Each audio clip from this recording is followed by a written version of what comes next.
let's say that I take a match and I burn my house down, right? And the reason that I burn my house down is because I know that is the easiest way to catch my neighbor's house on fire and make sure that theirs burns down as well. That's my goal, is to burn down their house, right? I must really fucking hate my neighbor, right? To do that. My neighbor must have done something pretty fucking shitty to me, right? Or at least I think they did. Yeah. That's how badly I want to burn their house down, is that I'm willing to sacrifice my own. Right? Yeah, and I'm guessing Right. if there was anyone out there who So- was supporting you doing that, you'd probably think that person is a bit weird. Well, if they support me, then they see things exactly the way I do. If I can see it that way, then so can somebody else. Let's say that my neighbor, like, killed my daughter. You know? Like, this is almost like movie material. Like my neighbor killed my daughter, so I'm gonna set my own house on fire so that theirs gets set on fire, because fuck my house. My daughter's dead. Right? But what if there are 2 million other civilians living in your house that are going to burn down with it? Well, if I'm in an emotional state, the only thing I'm thinking about is my daughter. Right? Like, I'm not making a rational decision. Okay, I think in terms of a very, very complex film character, that sounds great. But if we're talking about like a political movement that is supposed to be representing its people, I think that's insane. Alrighty, so let's just cut right to brass tacks. We're here. First of all, I want to say that well, how do you want to do this? Do you want to start, or I'm more than happy to start? It's up to you. I guess it was your call out, so yeah, you can just go wherever you want. Sure. So, from what I know of you, you do pretty good work. I know that you're, like, you know, pro-trans, mostly progressive. We agree on most things, I would imagine. So I do have a lot of respect for you and the work that you do, and I think that most of it's good. So I want to go into this discussion understanding that it's going to be, I'm coming from as good faith a place as possible. I'm just trying to figure out where you're coming from with specifically, I guess, the thing that I called you out for. So with that in mind, I did go over the context with my audience already. I have trouble streaming on Discord at the same time that I live stream, just because my computer sucks. But I don't know if you need to go over that with your audience or anything, or do they already know? No, they'll know. They're fine. Okay, cool. So it was a tweet from Stardust about you, and my understanding is the context is Hasan Piker was talking about Arab judges in Israel, right? Like, there are Arab judges that exist in Israel, correct? Yeah, but he wasn't talking about that. That was an example I brought up. That's an example you brought up. Okay, got it. So Hasan Piker was talking, I know for a fact that he was talking about Jews in the command structure of Nazi Germany, correct? Mm-hmm. Okay, and where did that come from?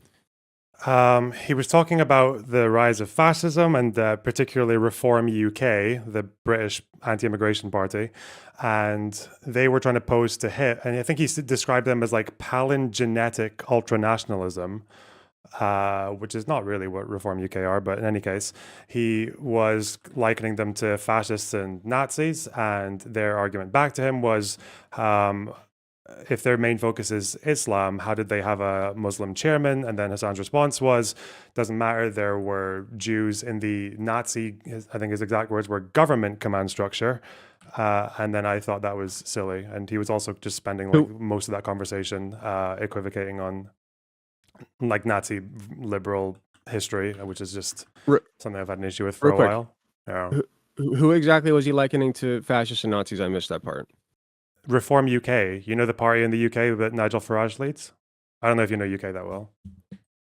I do not know UK that well. You'll have to educate me a little bit. I'm sorry. They're like, right-wing, very free market, very anti-immigration party. Most of their campaign is drummed up off of fear-mongering about small boats, and they are possibly quite likely set to win the next election for the first time. They were also behind Brexit, us leaving the European Union. Same people. Okay, so they were behind Brexit. Got it.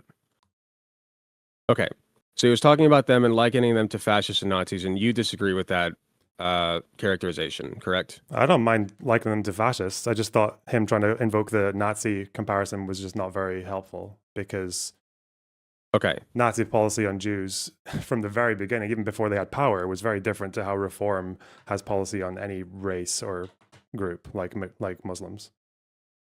Interesting. So I completely understood this. I thought this was about Israel and Palestine. My mistake. Okay. I can do that So too if you want. yeah, if you want, it's it's all good. Um, okay. So you didn't like the comparison then, but in my opinion, right, from what I've seen, what he said wasn't wrong. Like there were Jews in the Nazi command structure, were there not? Um, so there were like maybe just under 2 dozen of them with either Jewish mothers or like one Jewish grandparent, for in some cases, who were in the military. In terms of government, I tend to see government and military as kind of separate. Like if I'm reading in the press and I see a government source said this, I'm probably not assuming that person's a general. And the people we're talking about in the Nazi military who would have passed the Mischlinge Nazi definition of Jew because of them having Jewish ancestry, however loose, was usually a cause for concern. Some people, you were more likely than not just kicked out for that, and they eventually did purge all of them or as many as possible from the Wehrmacht. And as far as the generals go, these people only existed in the military insofar as the Nazi government was willing to make very special exemptions for them. Literally, Hermann Goering's quote was, he didn't say, I think these Jews can stay in the military. He said, I will decide who is a Jew in the military. As in, we're just going to call them Aryans and just forget about it. Because these people were not raised Jewish. I think some of them didn't even know they were Jewish. So it was discovered later. Some of them lied. The ones who told the truth were just Jewish, like basically only in name. Their parents didn't see themselves as Jews. They didn't see themselves as Jews. Some people had conversions from their family even before they joined the party. Yeah, I think likening that to Reform UK's structure is just like ridiculous. Okay. So there are Arabs in Reform UK structure, even though it is fundamentally anti-Arab, right? Like their party chairman Like was a that's Muslim, yeah. party chairman was a Muslim. Okay, I see. So Reform UK was Muslim. So basically, what you're trying to say is, I feel like you're both correct here because I feel like what Hasan's trying to say, if you're being charitable, is there were Jews who helped lead Nazi Germany to its conclusion or to its highest point, right? And there are people within a Islamophobic structure who are Muslim who are helping lead that group of people to its highest point, even including Islamophobia, right? Like all he's trying to get at is there are people in the structure who, I guess for lack of better terms, are traitors, right, to their group of people. And what you're trying to say is, well, there weren't anybody in Nazi Germany who was nearly as high up as the party chairman is right now. Is that what you're trying to say? You're not even close, yeah. Yeah. Okay. So it just seems like there was like, from what I was looking at, it just seemed like you were being pretty uncharitable to Hasan. Because I see what he's trying to say, don't you? I see what he's trying to say. And if it was just that in isolation, then I probably wouldn't have had much of an issue with it. And again, that wasn't my clip to publish, that was someone else's. As far as the overall issue was, though, in the context of that conversation, was Hasan doing something that I think he and quite a lot of people who are far left do, is basically manipulating or exaggerating or lying or misleading about history, especially around fascism and Nazis, to get their own way politically in the present day. And I think in the context of him doing that, yeah, I think him and many others will constantly just either downplay, however accidentally, or will just massage facts about the past to serve themselves in the present. And I can give you examples if you want, but he was doing that throughout the whole conversation. So as soon as he reached the point of saying that there were Jews in the Nazi government command structure, I was just like, okay, that was just where the outburst took place. Right, but on its face, what he's saying is true. So I guess, like, okay, so he's manipulating, lying, deceiving about fascism and Nazis to get his own way politically. right? So what is that way that you're speaking of? Like, Well, to be what is it that he clear, wants? just to be clear, in no other time are people going to consider a general who's being given special exemptions from the government as part of the government. Like, I don't think people never do this. Like, would you, if you were reading the press and you saw a Mhm. government official said X, are you thinking this might be like a general or an officer Not not necessarily just a government official. or a Like if it government? says a Yeah, government official, I don't a government like it could be source. anybody from a mayor to the president. Yeah, usually it's the political head. And that's why I think the distinction matters, because these military people only got to stay in their roles through exemptions that were granted by government. Couldn't happen the other way around. They couldn't exempt themselves. I just feel like that's getting into the weeds a little bit because the point that Hassan's driving at is you can be Arab in an anti-Arab structure, Yeah, I right? get And I that agree with point. Yeah, that. that's Do you that's agree with fine. that? Yeah, that's fine. Okay, that's fine. If you had just Yeah. again, if that was the like overall community, like I'm not having an issue with the overall the overall point there. That was just like I said, in the broader context of him and other people like him in general, just like contorting the facts of history to prove their points. It was just kind of annoying. But what was he contorting? Because I don't see him contorting anything. Like what he said was factually correct. First of all, it wasn't factually correct, and you can even look at his stream afterwards when he was defending this point. He didn't know. He didn't even seem to know about these like three generals, because everyone else below them was like officers or maybe like one admiral. He didn't even seem to know. When he was defending his point on his stream, he was off the top of his head coming up with examples before people started sending him links. And the only example he could come off before people gave him links was capos. Would you say capos are part of government command structure?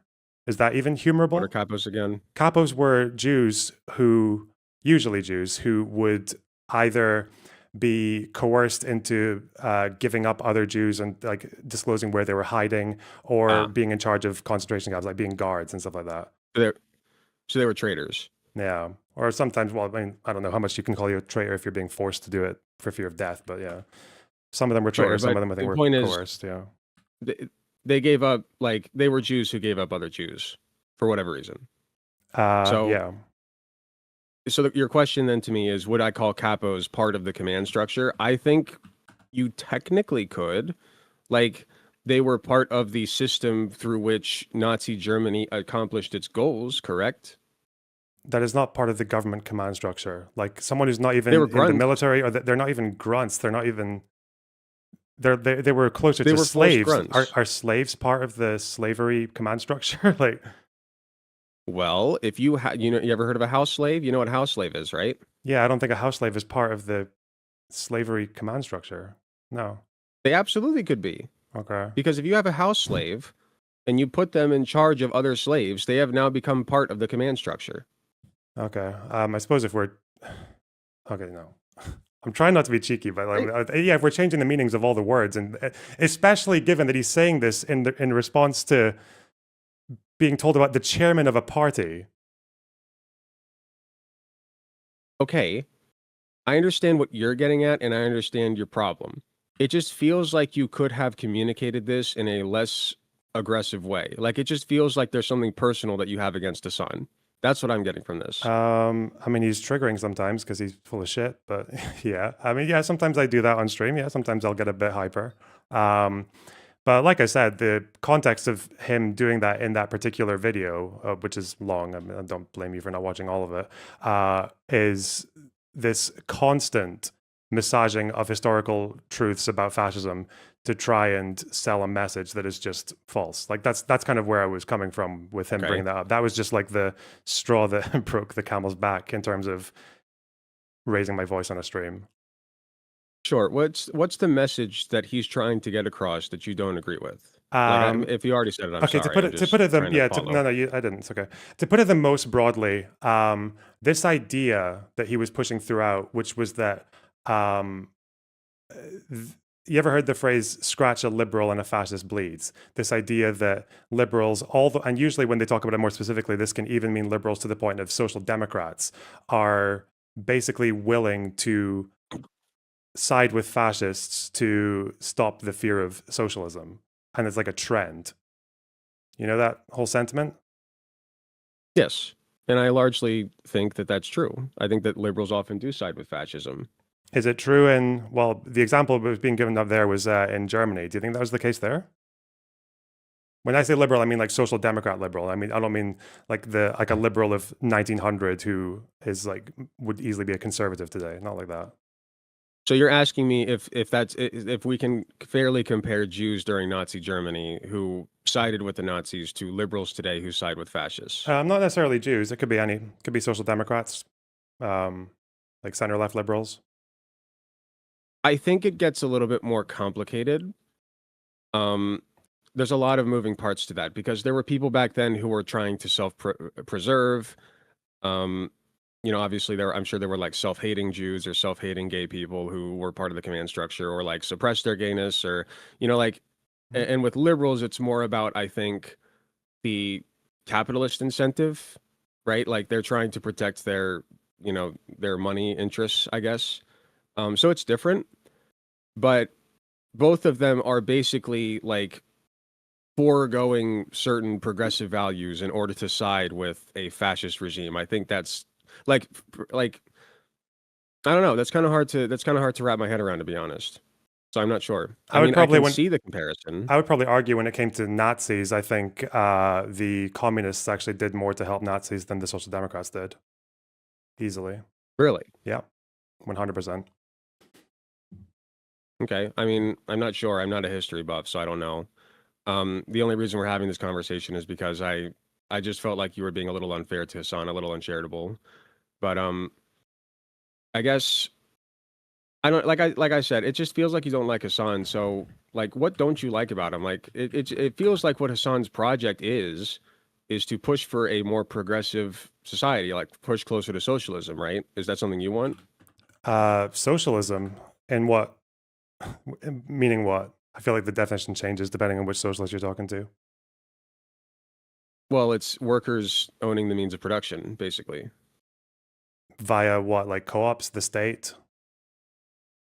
Well, co-ops is how it starts, but it's basically just that if you are you don't rent out equipment to work, like for people to work with anymore. Like the workers, like if you work at a restaurant, the workers all collectively own that restaurant and share the profits, or share the income.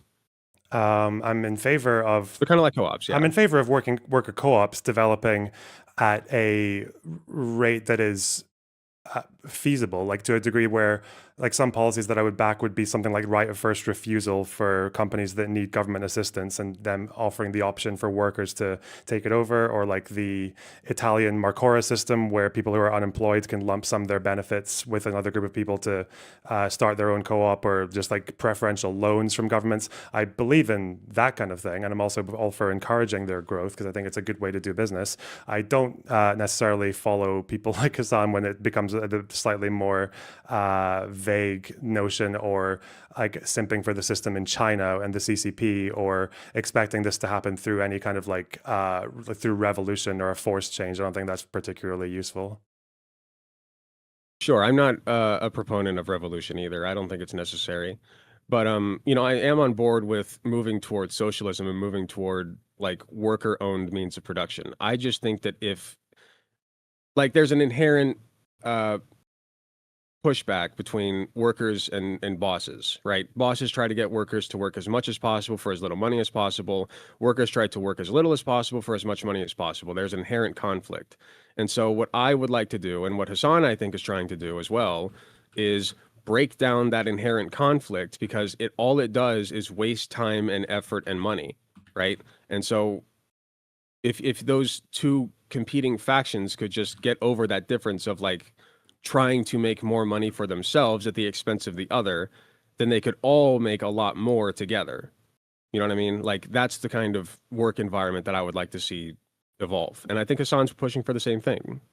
Okay, first of all, if you're just talking about like a gradual development of these ways of doing business, that's fine. And they can have their own problems that emerge as well. Like if a co-op seems to get to any particular size, it seems that you run into an issue where they become quite similar to corporations, except that the class antagonism becomes more between workers and managers, and there becomes an alienation between the workers and the people who actually are in charge of general direction of the company. I can talk about like a bit more detail above Mondragon if you want, but no, I don't actually think that's what people like Hasan are pushing for. That's not the kind of that's not what I've seen for the last 2 years. I see a lot of historical inaccuracies and trying to sort of like massage and sanitize the history of the Soviet Union and of Mao's China. And I also just see a lot of incoherent foreign policy around the Middle East, which has not much at all to do with socialism. Well, I've seen Hasan criticize China before. So like he's not in love with the way China is currently. I think he's just trying to say there are things that China does better than the United States. One thing that I like that he brings up a lot is high-speed rail. You know, China has it, we don't. I think that China in that respect does better than the United States. I think that's true. High-speed rail is, to be clear, probably the only example that he gives, right? Fair.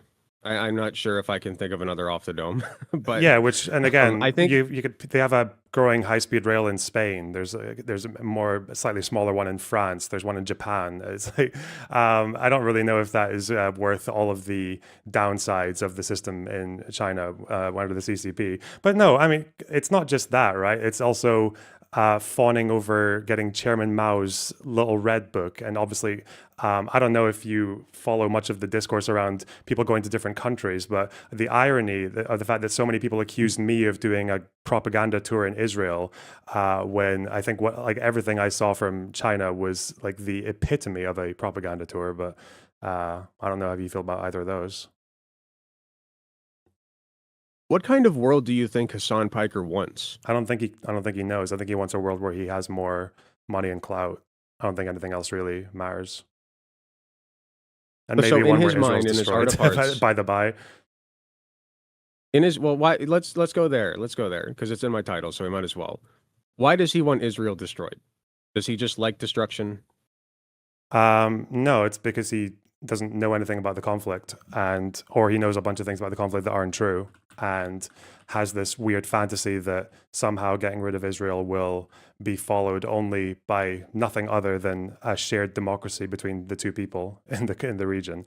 Okay. So he doesn't know anything about the conflict. I see him looking at stuff all the time about the conflict. I see him looking at videos from it. I see him looking at Benjamin Netanyahu's speeches. I see he looks at stuff all the time about Israel and Palestine, honestly, to a degree that I found it every time I would tune into him, he was looking at something new about Israel and Palestine. Okay. So it seems like he's educating himself quite a bit on it, don't you think? That's what I said. You can knowing nothing versus you knowing a lot of things that aren't true. But I mean, if you've watched what he's watched, then I guess that would make you confident in talking about it, right? Say that again. If you've watched him learning on his stream enough, then would that make you fairly confident on talking about Israel-Palestine?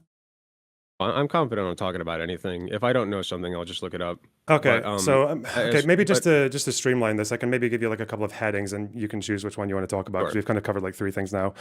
One can be, I think it's a total myth to say that there's anything special about like liberals or social democrats to make them support fascists, and that I actually think communists did a lot more to help the Nazis than social democrats did. That's one. 2, we could talk about the CCP and Chinese communism and whether that's worth pursuing. And I guess 3 could be about whether or not destroying Israel is a good idea, or something. Let's more talk broad about 3. Israel. That's Yeah? the one I got in my title. So Okay. So you think Hasan wants to destroy Israel? What do you think he means by that? Probably some very vague allusion to the state dissolving and it becoming a South Africa style democracy with Arabs and Jews living equally as equal citizens, and them both consenting to this. Okay, so he wants the Israel state to dissolve, and he wants like the people who are being subjugated to have like equal rights and say over what happens in that society as the people who are not being subjugated, right? Mm-hmm. What you're saying? Yeah. So I fail to see how that's a bad thing. Does it bother you that neither side in that region wants this? I think Palestinians do want that. They want to be seen as equal citizens. Can you show me that? Hold on. Well, I think anybody would want that. Well, Like what they want essentially is to be able to live in their homes without being worried about being dragged out of them, right? Like we've seen that happen. The IDF has done that. So I think that it is reasonable to not want that to happen to you. Right? no, of course they don't want to they don't want to be physically or materially harmed. That's obvious, okay? But as a Right. popular lefty slogan goes, people don't just want peace, they also want justice. I have not seen any evidence that Palestinians think a one-state solution with equal rights for both groups is justice in their eyes, unless you can show me something different. As far as I know, the one-state solution Okay. with equal rights is actually the least popular solution for both groups. Do you think that's what Hasan wants? A one-state solution with equal rights for both groups? Yeah, and what I'm saying Okay. is that that's kind of problematic to want it when the Palestinians are the ones who don't seem to want it. Maybe that's a point of contention that he might have with Palestinians. I don't know. Right now, Palestinians are very angry and very hurt because, frankly, they're starving and children are being dismembered and dying. Like in that situation, I might also want vengeance or some kind of justice. Like that's a pretty horrific scenario, don't you think? Yeah, they've wanted that vengeance or justice before October 7th, obviously. Even before Or 48, they've kind of wanted, that's been the more popular thing, is that kind of justice. But yeah, again, but that's why I'm wondering, is it not a problem when one of the like big left-wing thought leaders, or the biggest in terms of streaming on this issue, is like pushing for a position that, as far as anything beyond just saying one state, two people, equal rights, there's not really any, as far as I've seen, any feasible blueprint for this. There's no Palestinian popular major leader calling for this, and Palestinians, when they are asked, they don't want it. I can show you I can find a poll from 2024 where they're asked, and they're given all the options. They're given two states, one democratic state, or one undemocratic state, or one state without equal rights. And it seems to be that the democratic state is the least popular. The last poll I saw from it got 8% in Palestinians. So I don't understand why you'd be pushing for something that they don't want. because he wants it. Because he sees that that is the solution. Even if like let's put it this way, Palestinians in Palestine, trans and gay rights are not very good, right? Like they don't really recognize, to say the least, they don't recognize gay marriage. At least I've heard of stonings on the streets. I don't know the truth of that, They're but we rare. can both agree, probably, sure, we can both agree that trans and gay rights in Palestine is not great, right? Yeah. So that being the case, Hasan still wants trans and gay rights. Like he even wants it in Palestine. So on that point, he might have some contention with a lot of the Palestinians. But ultimately, it's not necessarily about what any individual or group of Palestinians want. It's about what is going to be best for all parties involved. And Hasan thinks that that is with a one-state solution where they live in a democracy and everybody has equal say, one person, one vote, right? Yeah, but the question is the difference between gay and trans rights and what the state solution should be is that the whole point about emancipation for any group, any national group or any oppressed group, is about self-determination. So I think when it comes to trans rights and things like that, you can say that we can oppose them if they have their state and they don't give trans rights, but that's a question of that's their self-determination, which is what people advocate for. So if we're talking, but it's different when we're talking about one or two state solution, because that is a question of the very basis of their self-determination. But I don't know why you would go for a self-determination that they don't want. So what's the point in saying self-determination if you want them to have the form of state that they don't want, to share the country with people they don't want to share it with, to live in borders that they don't see to want with the current government arrangements? Why any of that? That's the basis of the self-determination. Well, let's start with this. Do you think that Israel should pull out of Palestine? Yeah. Okay, that's a good start. So, But like you probably and Hasan for a agree on very that, different, right? well, probably in a very different way that you or Hassan would say. Yeah. Probably in a very different, But you with a agree few on different that. You qualifiers. think that Israel is invading Palestine and should pull out, correct? Yeah, but I'm not going to, again, and Okay. the word invading is probably going to be contentious, but in terms of how and when and why, on what conditions they do that, we're going to disagree. Yeah. I don't think they should do it Fine, but like you're unilaterally. so. But even when I bring up something that you and Hassan agree on, you're so quick to jump to a disagreement. You're like, boom, Yeah, but you that's don't get because it. Me and Hassan are different. the disagreements are much more substantial than you seem to think they are. But okay, you want good things, right? Everyone wants You what they you think are good you're things. an Yeah. yeah, you're an enjoyer of things that you think are good, right? Hmm. Right? Okay, so everybody is an enjoyer of things that they think are good, right? Hmm. So, on that level, you agree with everybody. You all want good things. Everybody wants good things to happen. So I like to start, this is my new philosophy. I like to start there and work my way up to the most common ground that I can possibly reach with people and see if we can make things work from there. You and Hassan both want Israel out of Palestine, correct? Hmm. Okay, that's great. So let's talk about the differences then. What does Hassan want Israel to do that you don't want Israel to do? It sounds like, well, he wants Israel to leave unilaterally and to also dissolve their own government right after they've left and to make themselves equal citizens with Palestinians in the entire territory and to turn it into one country. I think they should be equal citizens, and I think it should be one country. Okay. Why Why do not? you think, so one, why do you think, let's try the obvious one. Why do you think Palestinians don't want that? Well, because they see Israelis as like oppressors, and they don't want to live with their oppressors. Did Black South Africans say that? They had a leader who pushed for equal rights. I don't know. I don't know much about South Africa. I mean, it's possible. Like people generally don't want to live with people that they perceive as oppressors, but Israeli citizens are just that. They're just citizens. You know, even if they believe in the Israeli project, I think the statistics are like 90 something percent of them believe in the Israeli project, the Zionist project. Hmm. At the end of the day, they're still just citizens. Most of them aren't really doing anything wrong, right? They're just chilling. They're just living their lives. They don't want to hurt anybody. Yeah. If they saw a Palestinian somewhere, they wouldn't like chuck rocks at them. They would just let it go. You know, like, and that's how most Israeli people are. And so, but Palestinians don't see it that way because they've been bombarded by Israel for a very long time. So there's there's a there's a lot of deprogramming to do here on both sides. You know, and but we should recognize that it is largely Israel that's at fault for this. I think that's important to recognize. Okay, we can get into that if you want. There's a few different, there's like a crossroads. So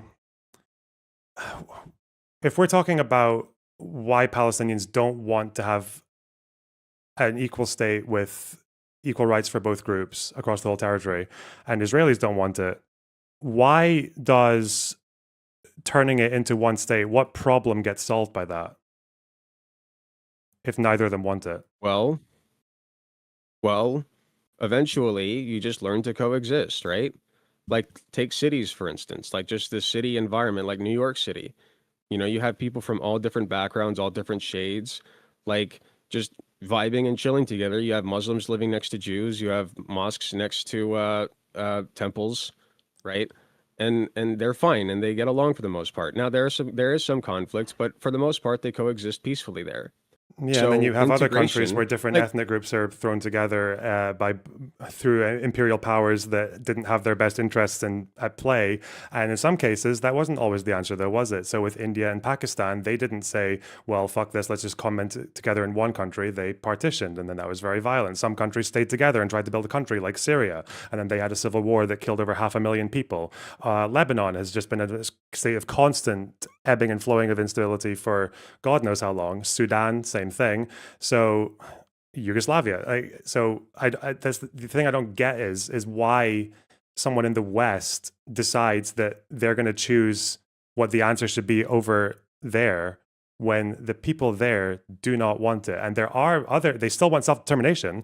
When you ask Palestinians, do you want one state, two states, or an unequal two states? That by far it's two states that wins out. So I don't know why people get to a point where they disparage at even wanting that because they consider that, oh, that's just like you've stolen 3/4 of the land then, and then they only keep 1/4. But again, if that's the solution that seems to be the more popular one for them, I don't know why people would be against that. It doesn't make sense to me. Well, like you said, self-determination is important. So if the war ends tomorrow over there and Palestine decides, like the people of Palestine decide, we are going to live in our section of this land and call it Palestine, and Israel will live over there, and it's a two-state solution, there's not much we can do about it. That's their decision. That's self-determination. At the same time, I think more integration is always better. So if you can convince more people that integration is the answer, that's going to be better. So first, the fighting has to stop, and then people can start to understand that most Israelis are not generally bad people, and you can live next to each other and exist next to each other just fine. And we did that in the United States during the Civil Rights era. Hmm. We kind of forced segregation, or sorry, not segregation. We forced integration. Yeah. Um, what's the famous picture of the little girl walking into a white school? Um, I can't remember her name. A very famous picture. And people didn't like it. But we said, listen, there's going to be some growing pains, but integration is important. We have to make people understand that there's nothing wrong with existing next to each other. It's called coexisting. Yeah. The problem is that, first of all, if you support coexistence, why would you support Hezbollah, Houthis, and Hamas?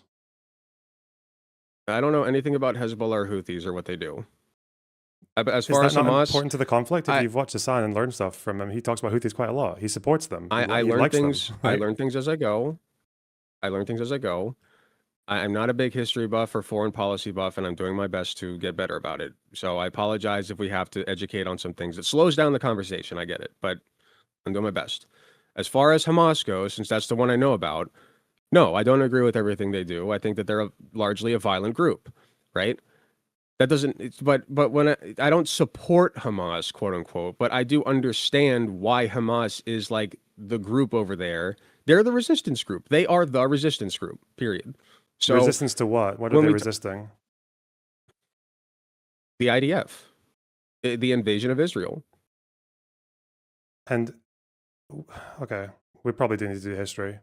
When Hamas calls Okay. themselves, okay, first of all, if I just say when Hamas says that they are resisting, they're not talking about resisting occupation or blockade of Gaza and the West Bank. When they talk about resisting, they're talking about resisting the existence of Israel. They think that Jewish people in historic Palestine, whether it's in Israel, Gaza, or the West Bank, they think that they are invaders, they're interlopers, and they should basically just be terrorized until they get bored of the Zionist project and leave. That's what Hamas wants. You said when Israel comes into like places like the West Bank, like they just see them as invaders and they harass them and terrorize them until they leave. Hamas sees their existence anywhere from the river to the sea as an invasion. They see their existence in Tel Aviv as an invasion. Okay, and they could be, misguided to some extent. They're not a peace-loving group, and that's why I don't say that I support them. But ultimately, they're not the ones with the levers of power. Israel is, the IDF is. So if anybody here is responsible for de-escalating the situation, it's not Hamas. I think that's the point that Hasan tries to get across. Yeah, and I think that's misguided. I think Hamas has a lot more agency over where this conflict goes and what direction it can take than people give them credit for. We know this because do you know the timeline of Israel and Gaza and Hamas coming to power? I've learned about it a little bit. Um, I know that Hamas was basically elected into office, but if I understand correctly, um, it's also that such that Israel made it so that they're the only group there that has any kind of power at all, right? Like Israel pulled the strings such that Hamas was the group in power. I'm not aware of Is this. that incorrect? Yeah, I think so. Yeah, I don't think Israel Okay. pulled any strings. I mean, the only string pulling that happened was that Hamas wins the election. They don't win an outright majority. There's supposed to be a unity government between them and Fatah. The West does not like Hamas being there at all because they're the ones who have done all the suicide bombings of the last 5 years. And Fatah, with I think maybe nascent support from the United States, decides that they're going to try and take over the government away from Hamas. Hamas is not really playing ball with wanting to be part of a unity government because it would mean you recognizing Israel, which they don't want to do. And there is effectively a war between the two of them, and Hamas wins in Gaza. And so Fatah, the other party, is basically gone. They get thrown off rooftops, they get chased out, the other ones go into hiding, or they capitulate and join Hamas, or they just go neutral. That's what happened in Gaza. Hamas took it over. They took it over in a civil war or a coup after Israel Okay. had pulled out. So Israel wasn't pulling strings Okay. to make that happen. They didn't Sure. want that to So happen. fine. Sure. So Fatah was there first. Fatah wanted to recognize Israel, but Fatah got muscled out by Hamas, who didn't. Hmm. Is that a good summary? More Okay. or less, yeah. Okay. So it seems like Hamas simply had the bigger guns, more power, and and more support, frankly, from the people, if I had to guess, and just shoved Fatah out. In Gaza, Right? they did, yeah. Okay. So it sounds like then the Palestinians are very angry, right, about something. They're so angry, in fact, that they don't want to even recognize Israel as a state. Why do you think what could have possibly transpired to have made them so angry as to put Hamas, a violent group, in power such that they basically want to destroy Israel? Well, you That tell didn't me. come from Yeah, nowhere. I know it didn't come from nowhere. And if we're going to and again, I'm generally one of the first ones to make the argument that, yeah, like Zionism, for as much as I might disagree with far leftists on why it exists and what are the morality of it, the fact is that it did entail going to a land where people already lived, and then the Zionists obviously took quite a bit of that land.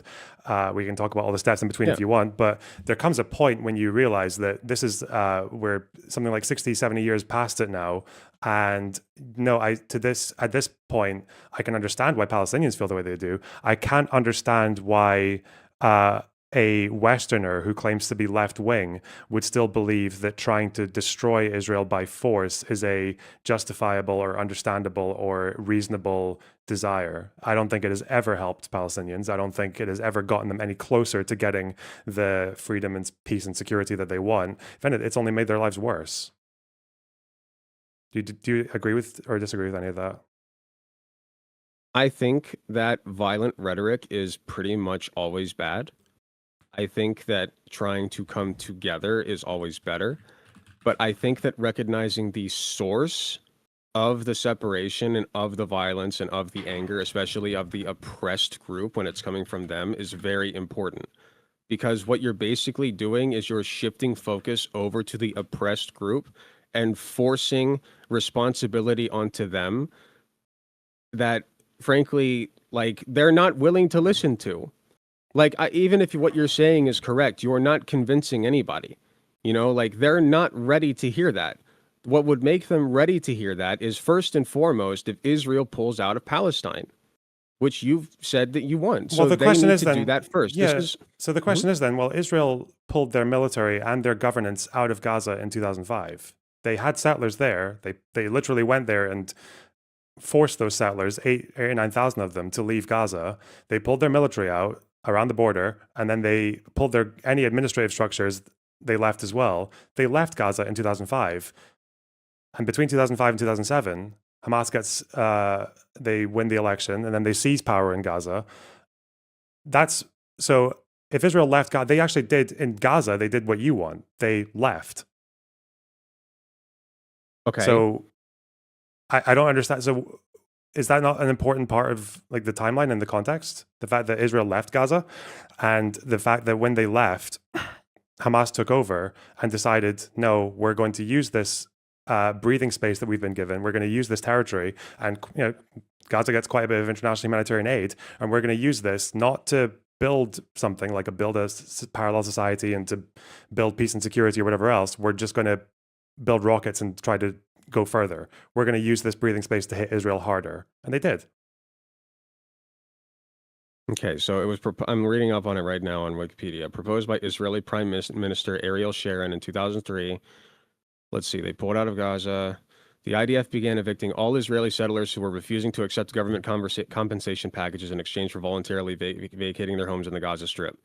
Well, this sounds good to me. By September 12th, all Israeli residential buildings in the territory had been demolished, and the 8,000 plus Israeli settlers who inhabited them had been removed. The dismantling of the 4 West Bank settlements was completed 10 days later. The disengagement was executed unilaterally by Israel and without coordination with the Palestinian National Authority. Yet among Palestinians in the Gaza Strip, the disengagement was met positively in light of earlier skepticism surrounding Israel's intention to withdraw from the territory. Among Israelis, polls showed support for the disengagement in the 50 to 60% range and opposition in the 30 to 40% range. The IDF met heavy resistance and riots while conducting evictions throughout the Gaza Strip settlements. Former and future Israeli Prime Minister Benjamin Netanyahu resigned from Sharon's government in protest. Okay. The Gaza Strip disengagement occurred 7 months after the Sharm el-Sheikh summit, which ended the second intifada. As part of this process, 4 Israeli settlements in the West Bank were dismantled as well. Okay, I'm just trying to see what so the Palestinians seem to like that then. 50 to 60% of them supported that. So why then would they have elected Hamas? That's a good question. Mostly because of corruption, but also because I think they I think after the second intifada, or in general, I don't know, we can go for a rewind. If I want to fast forward, just like summarizing the 75 years in a soundbite, the problem, and this is why I don't buy just trying to black and white it into the oppressor-oppressed dynamic, because honestly, the way I think people use that is they're just using it as a proxy for goodies and baddies. It is way too simplistic.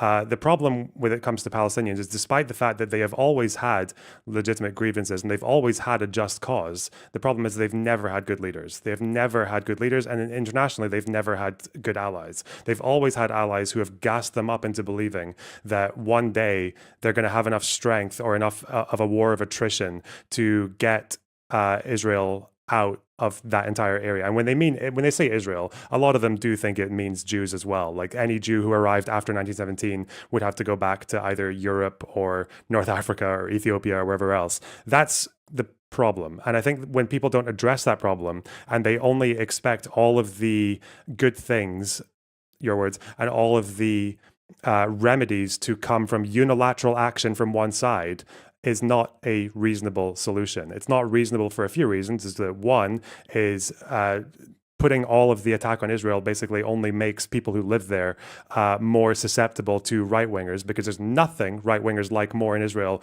than telling Jewish people that they're on their own, that the whole world is against them, and that if they don't fight, the only alternative is going to be that the surrounding countries and surrounding militias are eventually going to come in and kill them and chase them out into the sea. That's like the general Israeli right-wing position, and it's very easy to sell when this much international weight comes against one side and not on the other.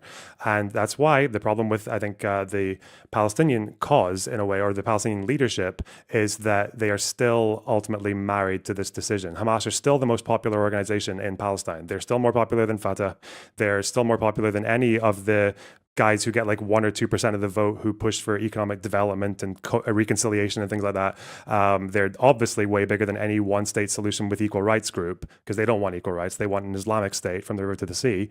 And when you have this dynamic, then the issue is that you have each side has every incentive to keep the conflict going forever. Israel has the incentive to keep it going forever because they can just keep on seizing settlements in the West Bank and encouraging right-wingers and bringing more and more psycho right-wingers into the government and capturing territory there. And then now they've got the IDF in half of Gaza as well. And then on the other side, you've got Palestinians who keep on getting this international backing from people who think that as long as we keep supporting resistance or attacks against Israel and isolating Israel on the world stage, then, this Jewish state, we might not beat them in a all-out war, but over time, they might suffer a death of 1,000 cuts. So why give up? And this is the most toxic incentive on both sides. And the problem is that only one side wins that conflict, and it's Israel. That's true. Okay. So they pulled out of Gaza in 2005, but Israel was still in Palestine, right? They had still encroached upon quite a bit of land. Before we go on, what was wrong with what I just said? Well, I wrote down some notes. I don't think there was anything wrong with it. Okay. You mentioned that they were still in the West Bank after they pulled out of Gaza, yes? As far as I'm aware, yes. Mm-hmm. Right? That's correct. So Gaza, they pull out of Gaza. So Gaza is basically, for all intents and purposes, liberated, right? But the problem becomes, they're still in areas around Gaza, and there's still fallout from them being in Gaza and oppressing them. So they're still angry. There's no reparations there, right? There's no, um, here's some, here's like what we owe you for having done this to you, so that you can live, so you can go back to the way things were, basically. Which you can't really go back to the way things were ever, but for all intents and purposes, you get as close as you can, right? So, like, I look at this the way that I view, like, systemic racism in America. Like, we never gave reparations to black people after slavery, right? So, like, of course they're still upset. Of course they still want, reparations, because they never got it. And even like hundreds of years later, we still see the effects of that. So you're talking like they pull out of Gaza in 2005, literally only 2 years later, right? You expect them to be all hunky dory and things are great now, and not want any vengeance, when Israel never really made up for what it did. Well, it's not really hunky dory though, is it? It's not hunky dory. It's just expecting them to do things that might, like their leaders, to do things that would help their people. And Hamas didn't. Yes, Israel was still in the West Bank. I think in the Gaza withdrawal, they also destroyed 4 settlements in the West Bank. And then there was initially what was called the Convergence Plan, which was going to be a Gaza-style withdrawal from the West Bank as well, another unilateral one. Most of the international community advised against it because it became very clear after Lebanon and after Gaza that if Israel just does the leaving on one side and doesn't get any agreements or any negotiation with any leaders on the other side, then all you're doing is strengthening the military position of the militia that kicked you out or that chased you out in the first place. So as soon as they leave Lebanon, they get Hezbollah more empowered than ever with arms up the wazoo from Iran. And as soon as they leave Gaza, they get Hamas saying, okay, well, you've given us more breathing space. We're going to use it to just fight harder. Rockets from Gaza did not help the West Bank. There was no argument for that. And I don't think I think people are more intelligent than wanting vengeance. Like, people are not so stupid that Israel pulls out of Gaza, but then they think, oh, well, there was still a lot of violence that was inflicted upon us and occupation from the last few decades. So rather than building up our own lives and moving forward, we're just going to keep on firing rockets at you that do no damage at all, barely, or barely any, and definitely don't give us any gains. No, I don't think Hamas are that stupid. Hamas have a very good logical reason for doing what they're doing by keeping fighting. It's just that it doesn't really gel with like what people like us would want. They didn't get full What do reparations. Hamas want in your eyes? Hamas wants an Islamic What do they state from want? the river to the sea. Okay. Why do they want an Islamic state from the river to the sea? I don't know. Origins in the Muslim Brotherhood, support from countries like the fact that they get given quite a lot of financial and material support from countries like Qatar, long-standing ideological grievances. I know that you're wanting me to say, well, because Israeli occupation made them angry. That doesn't explain why Yemen feels the same way. No, but that's kind of what the answer would be logical in your head, right? If I asked you straight up that asked a question, not knowing what your answer would be. yeah, I know, but I'm just I have anticipating no that. idea. Yeah, I know, but I'm just saying that I'm guessing if you were asked that question, it would be that, right? It would be because of Israeli occupation. That's why they want an Islamic state from the river to the sea. No? Well, I mean, I'm not well versed in like the financial dealings between Hamas and all the other Islamic states. I don't know. But if I had to guess, just from a fundamental level, like, religion is a strong driver of uh action, right? And if you have a strongly religious group like Hamas, who are Islamic extremists, they're driven by this doctrine to make sure that the doctrine is spread as far and wide as it can be. They have their set rules, and they feel like that is the good way to run the world, right? Mm-hmm. And so I think that would be like their driving motivator, is they were taught by other people that Islam is good and Islamic extremism is good, and we need to make Sharia law everywhere, whatever, because that's what God wants. And so if you just tell enough people this, they're gonna, and Red heart emoji. and the people who are saying these things are the ones who are at least, visibly protecting you from an invading force such as Israel. They're going to say, yeah, I want the same things they do, because they're the ones doing good things for me and protecting me. But that's how I look at it. I don't know about the financial incentives. You know more about the area than I do for sure. So that's probably part of it, but that's how I look at it since you turned the question back on me. Yeah, I mean, the way I see it is that they're propped up. They're propped up, and they're obviously part of a very long-standing ideological tradition in the Arab and Muslim world that extends to parties that are very far away from Israel as well, like Yemen, right? So um, that's one reason. But also, I think the other thing that I find frustrating is that they're gassed up by large powers in the rest of the world. It's not really surprising that in the past, when say uh, the PLO, who were the leading Palestinian militia groups in the 80s, like when they were fighting a war in Beirut against Israel, there's a reason that they gave up a lot more quickly, and it's because most of the Arab and Western and Soviet world turned their backs on them. They just said they told them to stop. But with Hamas, it feels like Hamas are just getting more and more rewarded. Like I think this is the thing that people don't really get is that have you ever wondered, for example, why Hamas has not surrendered in Gaza? They don't think they're going to win, but Well, if I had to guess, most of the people who comprise Hamas think that they're freedom fighters. do they think that if they keep That's why fighting, they they're haven't going to given get up. any more freedom? Freedom fighters give They up think all they the time, will, yes. unfortunately. Like they Even well, yes, but even if they think they're going to, I mean, you know the trope, right? It doesn't matter if we fail. The 300 Spartans, it goes back to them. Like they knew they were going to fail. They fought anyway. I don't think that necessarily works with Hamas the Why not? because when you listen to the way that they talk and the way that their supporters talk, is they don't think they're losing. Hamas thinks they're winning. Like they think that because of the amount of destruction that's been brought upon Gaza and the amount of suffering that's resulted in so many Okay. international condemnations and turnarounds against Israel, they believe Well, that fighting in that way, that Hamas choosing to fight, it basically embedded in the urban landscape and allowing for that well, then destruction you to just said happen, it. it's given them a Then you just boost. said why they keep fighting. You just said why they keep fighting. Then they think they're winning.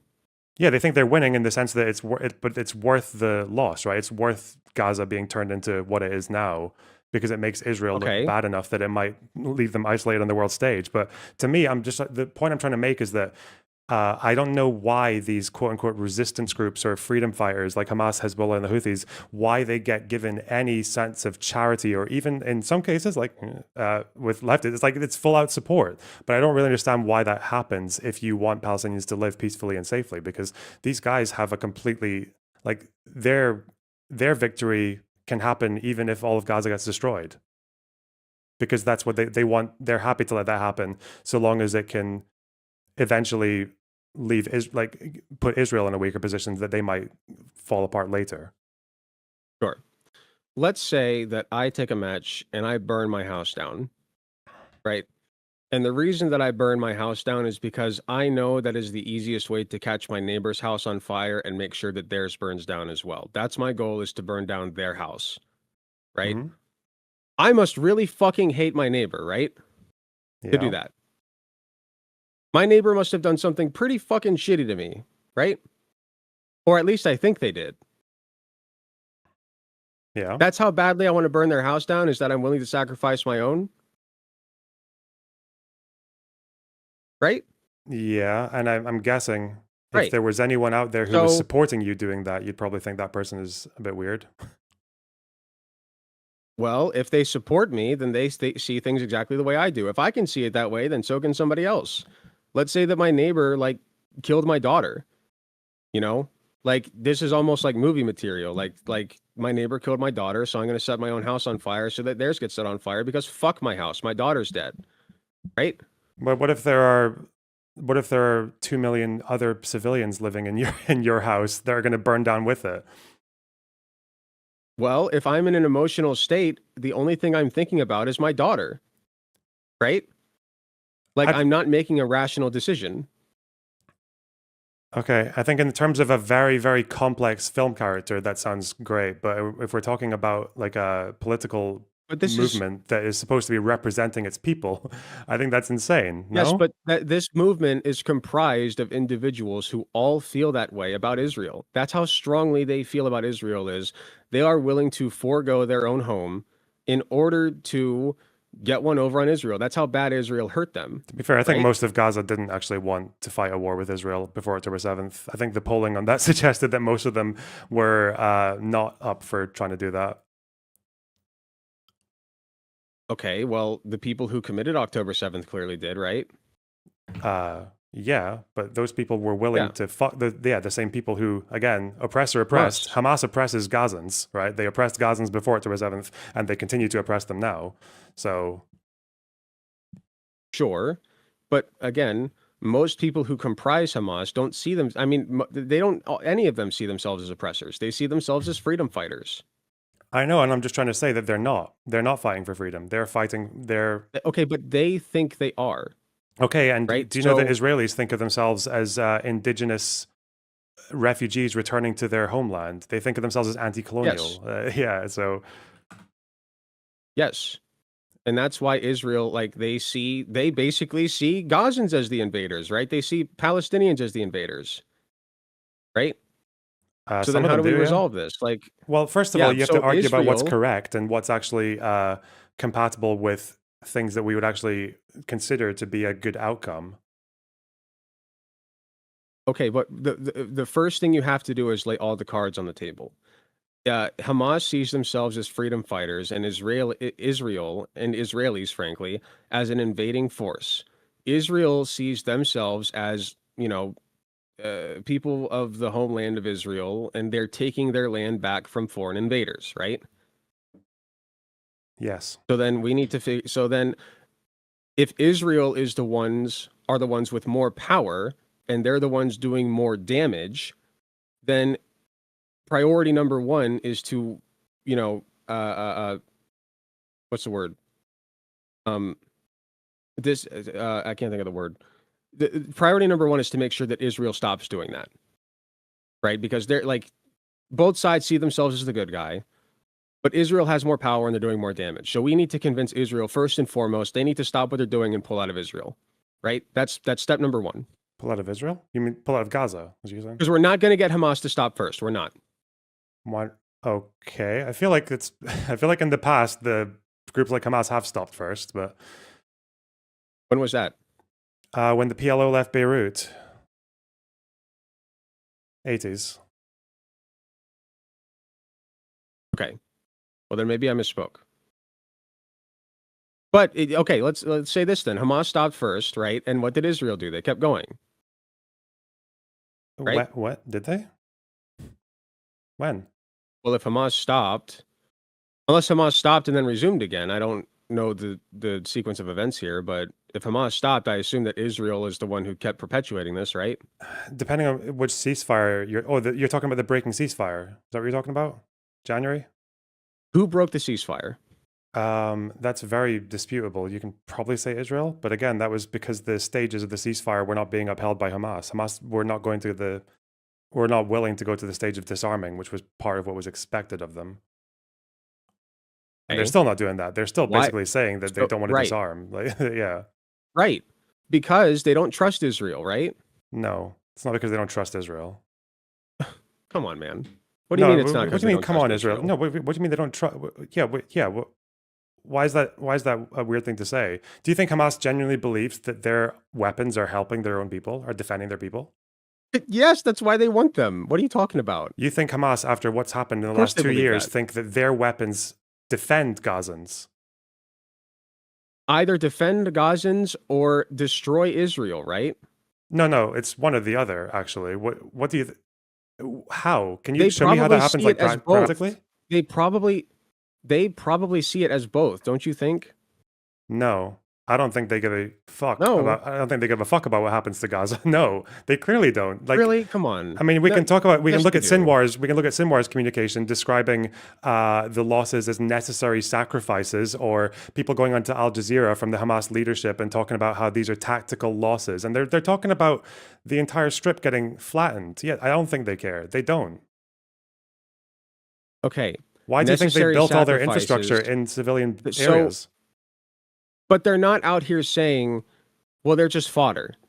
We don't care about them. No, we don't care about them at all. They call them martyrs, I guess. I mean, I suppose they appreciate them and they revere them in the sense that they're martyrs for the cause. Martyrs for the cause. They martyr them, right? They say, look at these beautiful, brave people who helped our cause, right? Like civilians who got killed in an airstrike. Yeah. Yeah. So they at least have to put on a show, right? They Wait, know that they at least have to appear as though they are fighting for the defense of Gazans, right? what's the difference between them being martyrs and fodder, actually? Well, it's the presentation. If you're just fodder, then nobody gives a shit about you. If you're a martyr, then everybody gives a shit about you. Um, isn't that still... Yeah, but I'm talking about to someone who's not religious. Like, what's the difference between...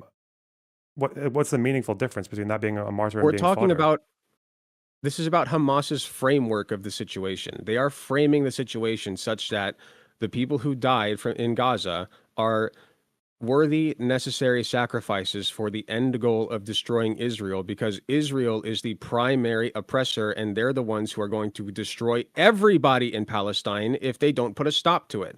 That's Hamas's framework, right? Yeah. If that was you as one of those civilians, would you feel like a martyr or fodder out of interest? I don't know. Okay. There are plenty of Palestinians and Gazans who think, okay, you know what? Fair. Israel is the one doing more damage. I see it all the time, maybe in my real personal life. So if Hamas is telling me, and Hamas is at least treating me with some dignity and respect, it's not like Israel's out here calling their victims martyrs, right? Just shit on all the Palestinians they kill, right? So if I'm going to get killed, I can at least be martyred by Hamas and revered rather than have my corpse shit on by Israel.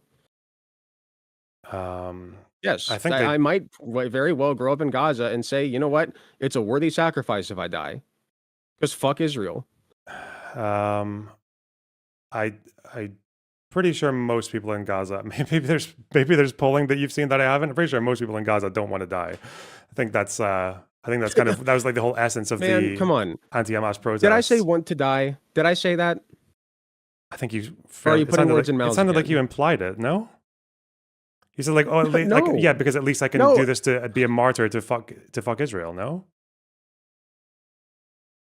If I'm going to die anyway, that doesn't mean I want to. It means if I'm going to, then I may as well be a martyr and not have my corpse shit on Oh, so by they Israel, think it's unconditional. right? Okay, so they think their death's unconditional. Okay, I understand what you're saying now. Okay. Their deaths are, say that again? Like their deaths are like it's unconditional. They're going to die anyway, regardless of what Hamas does. Or No, listen very carefully. okay, I'm saying if I understand my life to be at risk of dying, yeah, of losing my life, I would rather lose my life to Hamas, who are going to martyr me, right? Because of their actions, I'd rather lose my life that way and be a martyr than I would be a victim of Israeli invasion, right? Like just have my corpse shit on by Israel. I respect Hamas more because at least they're going to martyr me and call me a worthy sacrifice. okay, At least my death means something. So that's not me wanting to die. That's me saying if I'm going to die, at least my death will mean something. okay. And I'm guessing this is a perspective you're characterizing. Like you don't agree with this yourself, right? This is what you asked me, would I want that? And my answer is I'm not saying I would want to die if I were a Palestinian. I'm saying if I understand my life to be at risk anyway, that's how I would want to go out, is as a martyr and a necessary sacrifice to destroy the greater evil. Right. I think that's completely reasonable. Gotcha. I'm just gonna put a statement for you, and you can just see what you want to make of it. So I'm guessing like you probably believe the general demand now, which is for Israel to just kind of like pack up and leave Gaza, and then Gaza just kind of is left to whoever's left there in charge or whatever else, right? Like just stop and leave. I think that's a good start. Okay.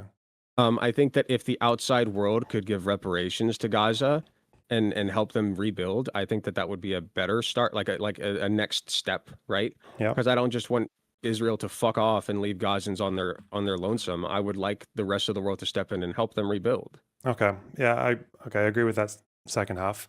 I'm also going to pose to you though, and see what you think of this. Is that I don't think, and a pretty good reason to believe, there is not going to be any future in Gaza so long as Hamas can stay in power. As long as Hamas still have control over the levers of power in Gaza, they will use any breathing space, like a Israeli withdrawal, to basically just pursue the same strategy again. As far as they're concerned, it worked. They just need to do it more and more effectively. They've said as much on TV. They're pretty unshy about it, which is just leaving the question again, is that what would be the point in leaving things back in their hands if all they want to do is rebuild all those tunnels and fire rockets again and invite airstrikes into their area? Okay. Hamas's mission, as we've agreed, is destroy Israel. 2 words, destroy Israel, correct? We can sum it up as that. So they want to destroy Israel because they see Israel as a dangerous invading force that is killing their people, right? So if Israel withdraws completely and says, we will stop destroying your people, openly, publicly apologize even, bow their heads or whatever, just in theory, what would Hamas have to stand on then? Like, what would they actually be able to say and be like, no, we still got to destroy Israel, guys. I swear, bro. I swear. Right? They have nothing. That's why it's so imperative that Israel makes the first move. Because until they do, Hamas has grounds to stand on to say, we are going to destroy Israel. They're justified. Okay, I'm trying to not bombard you with a bunch of historical claims, but it's just a bit, I'll keep it brief. You're describing Israel's withdrawal from 2005, and you're describing their withdrawal from Lebanon in 2000. And from Gaza, not from Palestine, not the West Bank, from Gaza only, right? What about Lebanon then? They left Lebanon, right? The UN drew a line, and Israel went all the way back to the line. They went at every point. They went past the blue line that the UN told them to leave at, and they said to Hezbollah, "Yeah, we're done here. If you fire at us, we're gonna come back with brutal force, whatever the fuck." And Hezbollah just kept on. They kept on getting rockets, and they kept on firing them, and they kept on kidnapping soldiers, and they kept on crossing the border. So no, I don't think it's asking for unilateral disengagement from a group that doesn't think in the same way that you do. Hamas can very easily manufacture consent from their own people to keep up the fight. Okay. All they would have to do is do what Hezbollah did. They'll invent another reason. Hezbollah invented other reasons, and they just went with it. Like they just attack them because the reprisal will make people angry, and then they'll just recruit from that. What you just said was interesting because basically what you said was they pulled out of Lebanon and they said, don't invade us, right? Don't come over here. So they never actually apologized. They never actually took accountability for what they did in Lebanon, like nothing. They just pulled out and said, leave us alone, right? They didn't even give them any reparations, nothing, right? They just came into the house, fucked it up and left. Why would they give reparations to Hezbollah? And you just expect the people in Lebanon to sit back and do nothing about that. Why would they give reparations to Hezbollah?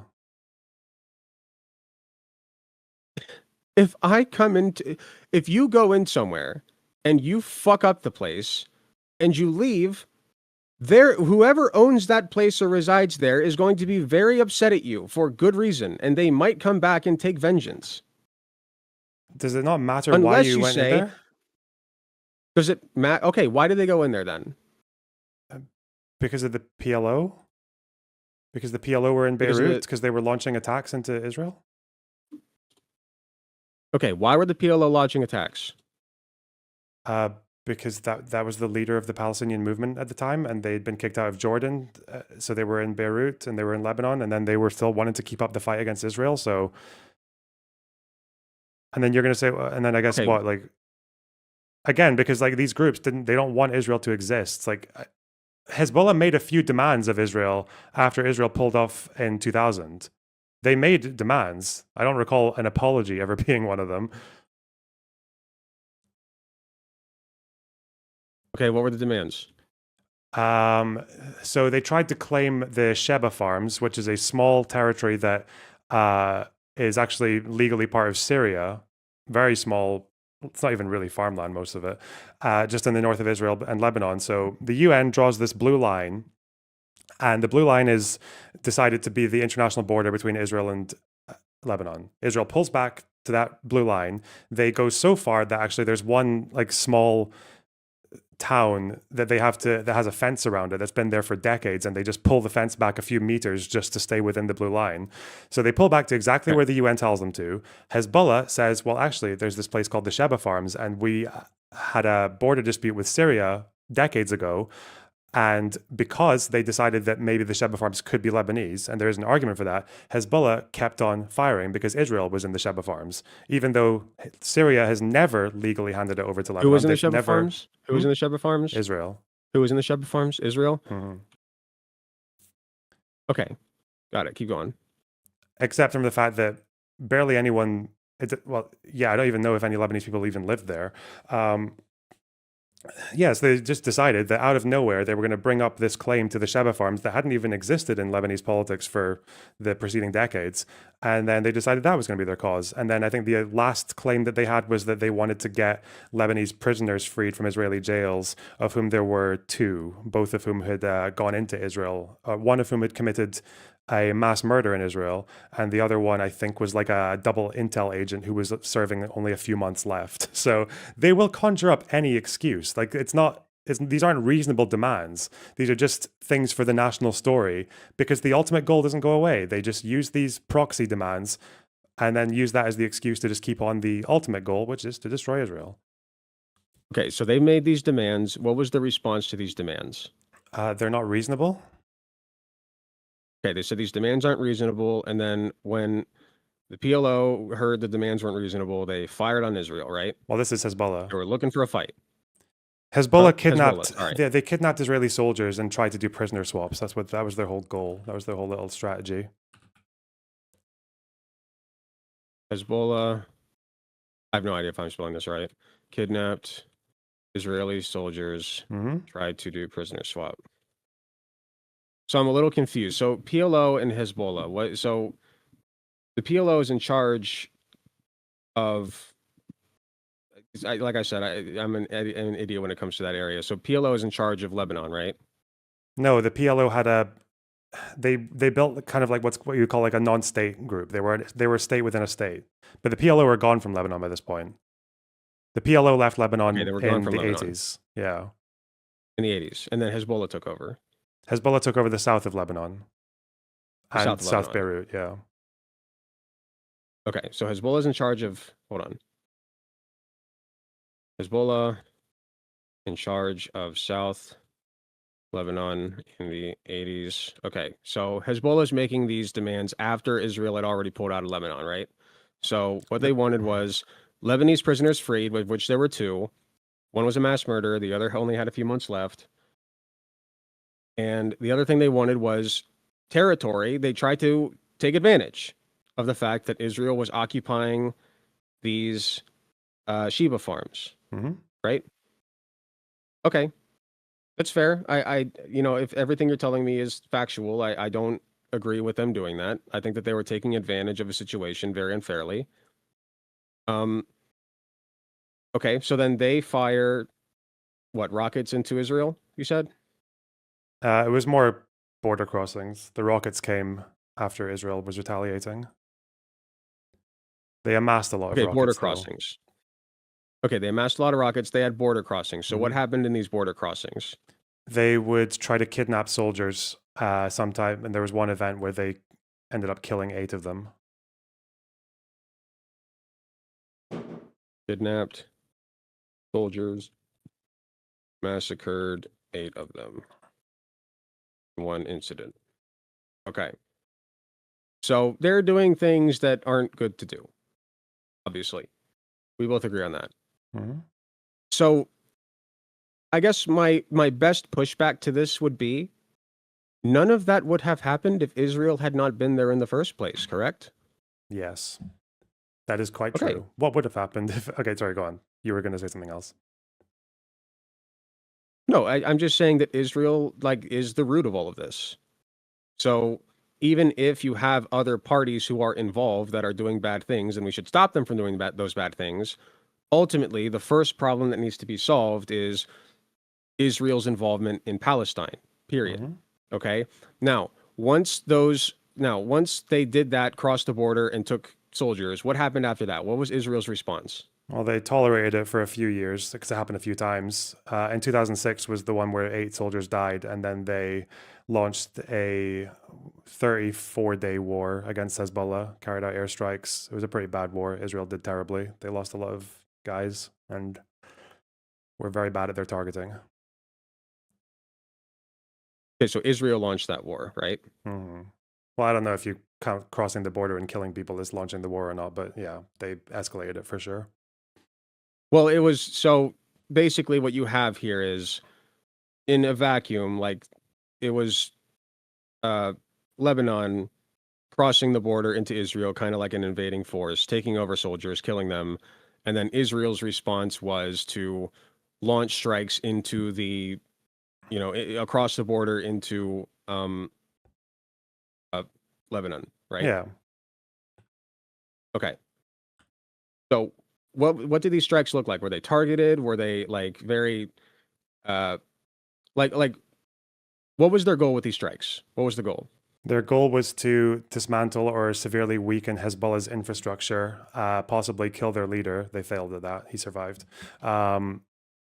And I mean, they stated the goal was to get the kidnapped soldiers back, but I think at the time it was also quite well understood that they were probably dead or had gone to Iran or some shit. So, as far as the strikes go, Or at least cover their bodies.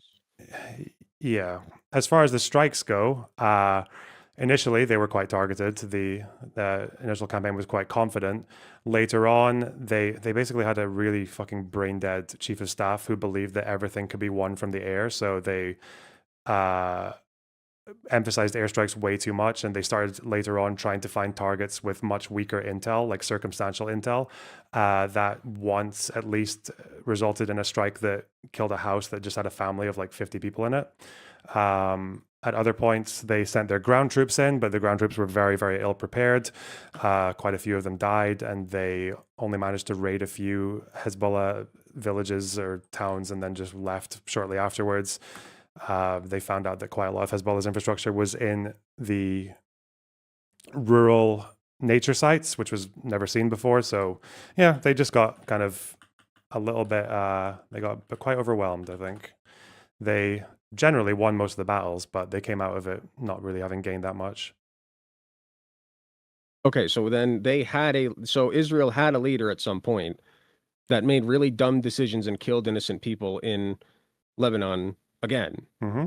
Right? So we're just going in a circle here, is what it looks like. Where like you got Israel invades Lebanon and whatever other area, and then they pull out, and then the people that they pulled out from are making unreasonable demands, trying to take advantage of the situation, and when they don't get what they want, they go and invade Israel with much less power, mind you. I don't think that Lebanon has nearly the power and backing that Israel does, but they're trying, right? And then Israel comes back over again, and but Israel, once again, is the group of people with the most power. So I have more issue with Israel retaliating in a unjustified and overwhelming way and killing innocent people than I do with the inverse. Because they simply have more power, more backing. They're largely the ones responsible for all of this in the first place. So my point is, Israel right now is in Gaza. Israel is in Palestine. They are invading their space, period. And so that is the problem that I want to, it's the problem you have to tackle first. You have to get them out first. Now, if we could rewind back to 2006 in Lebanon, then, and I saw what was going on back then. I was only like 11 back then. But if I saw what was going on back then, and I was paying attention to it, I would have said, you know what? Lebanon is making some really shitty decisions here. This is stupid. They got what they wanted. Israel's out of their territory, right?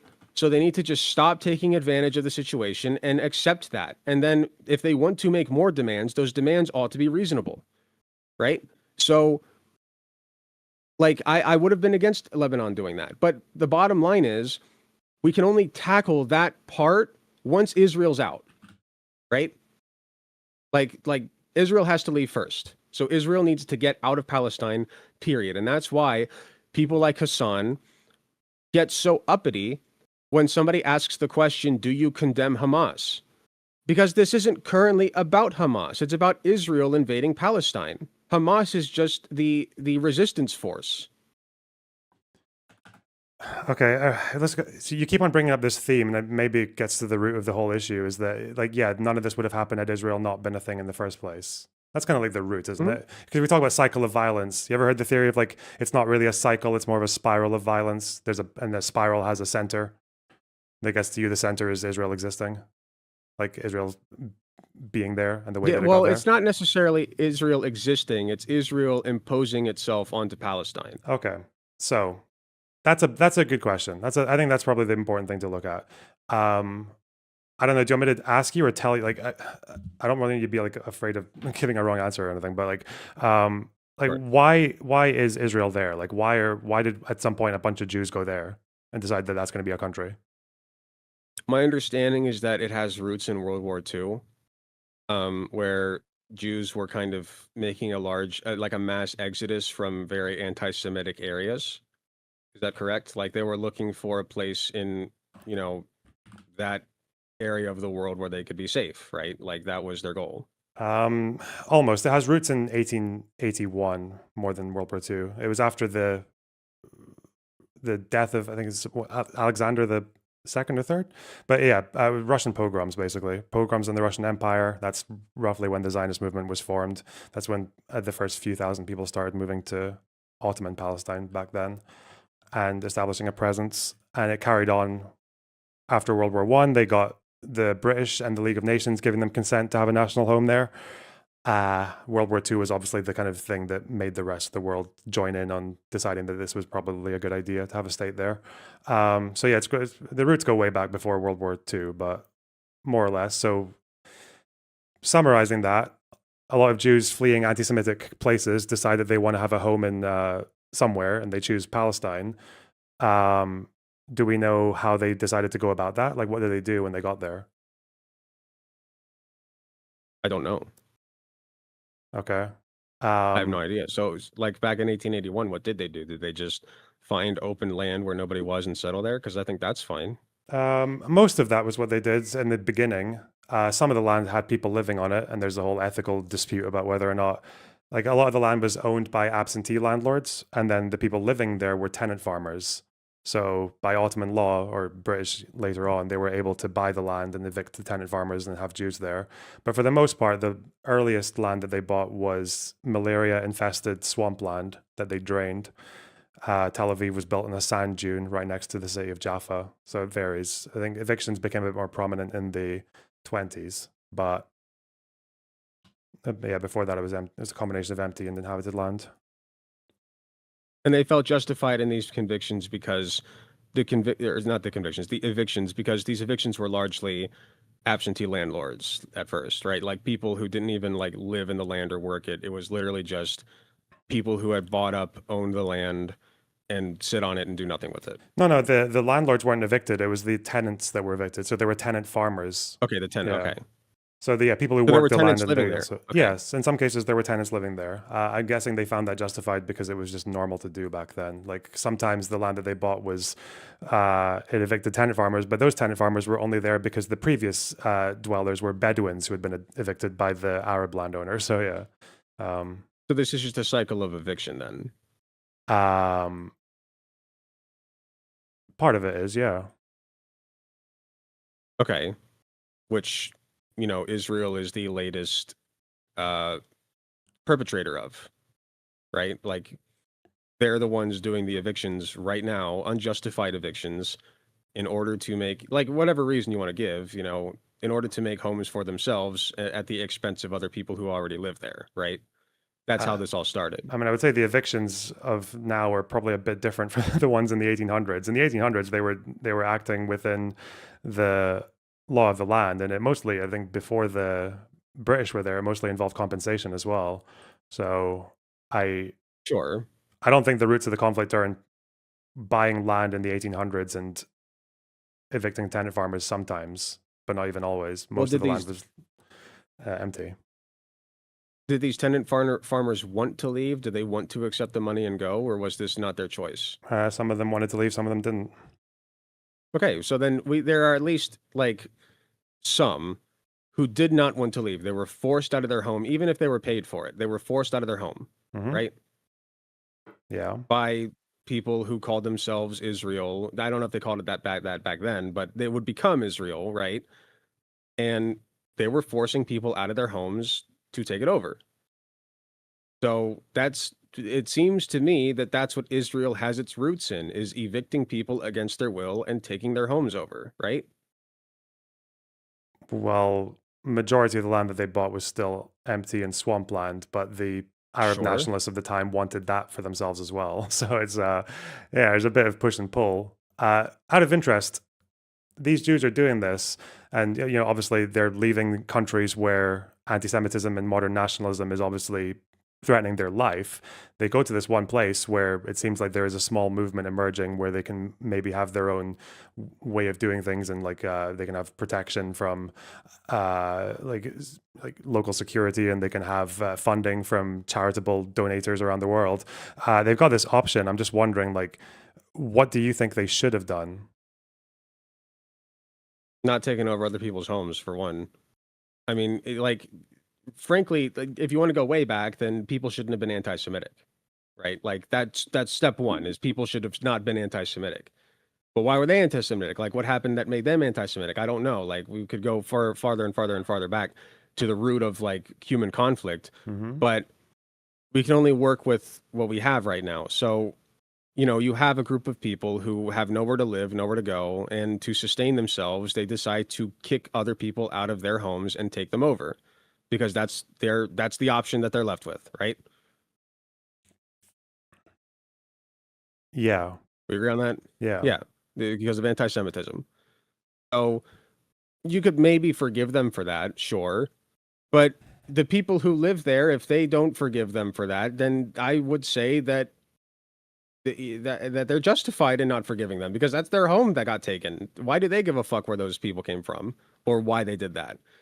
Like, they just want their homes back. Okay, so So, you're go going. on. Okay, yeah, fine. Out of interest, how long should a tenant farmer be allowed to uphold a grievance over an eviction?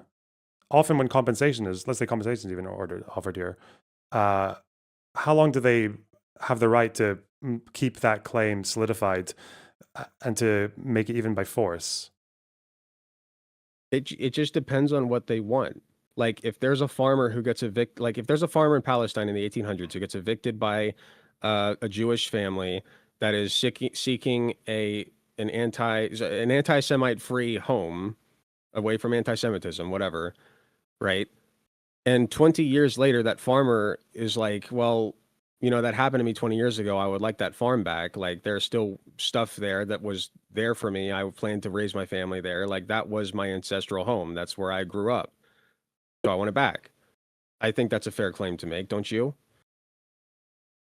What if they find out that, again, because one of the biggest, and this is, I'm not making this up. This is a true story about one of the biggest land evictions Sure. of the 1900s, was where the land that was owned by this wealthy family in Lebanon was previously lived on by Bedouin farmers, by like Arab travelers, basically. So what if the tenant farmer that gets evicted when the Zionists buy the land starts fighting for it, but then they get it. Let's say they get it back, but then the Bedouin comes and says, "Well, actually, 20 years before you were evicted, I was evicted. I want it back. That's my ancestral land." Okay, so just to make sure I have this clear. So you have land that was owned. So, okay. I'm sorry. I wasn't quite following. Can you explain it one more time? I'm Right. sorry. One of the biggest land purchases, there's 1920s, it's called the Sursuk purchases. Big, wealthy Lebanese Okay. family owns this land in what is now Israel. The Zionists want to buy it. There are tenants living there. The tenants actually protest this. They don't want to leave, even with compensation. But they eventually do. The landlord, the Arab landlord, evicts them. The Jews come in and it's like, oh, it's empty. Let's buy it now. Okay. And then let's say those Arab tenant farmers, those Palestinian tenant farmers, get their land back. They fight for it. They chase the Zionist owners away. But then they've got the land. But then the Bedouins who lived there before them, before they were evicted, come to their door and say, actually, that's my ancestral land. We were there before you. Is that okay? Is that acceptable?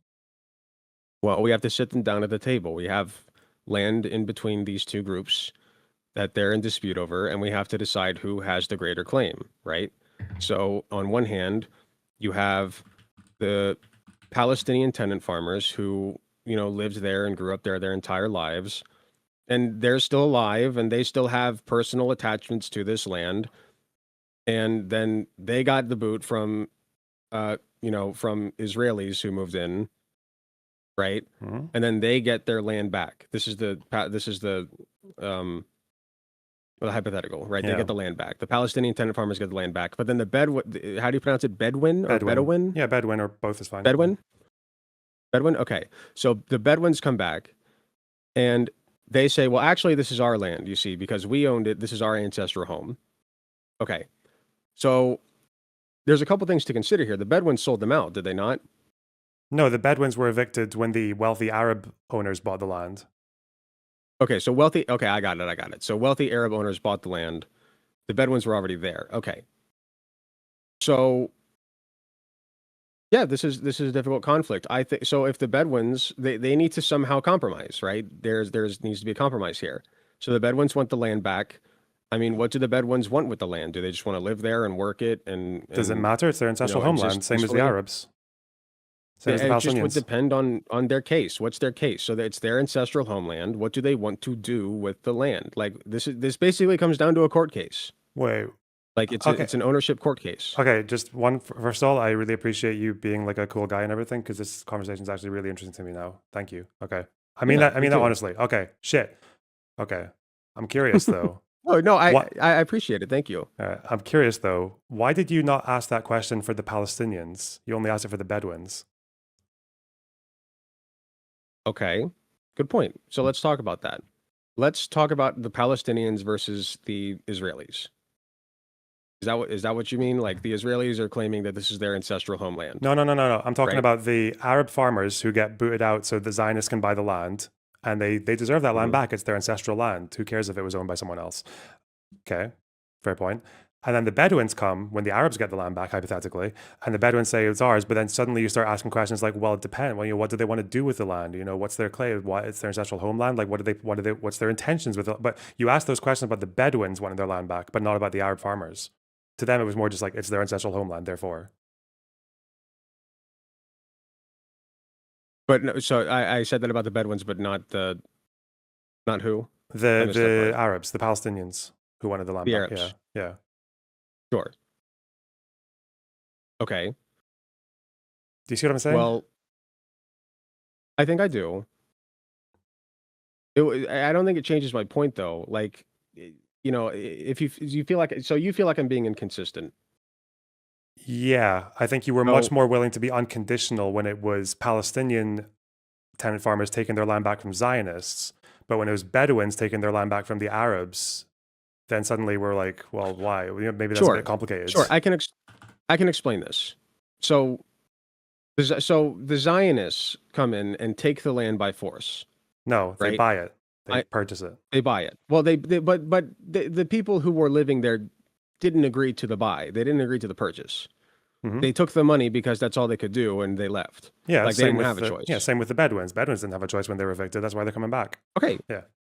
Okay. So fair point. So then let's talk about first of all, the people coming back to this place, are they the ones who are still alive? Because my understanding was that this was maybe 20, 30 years later.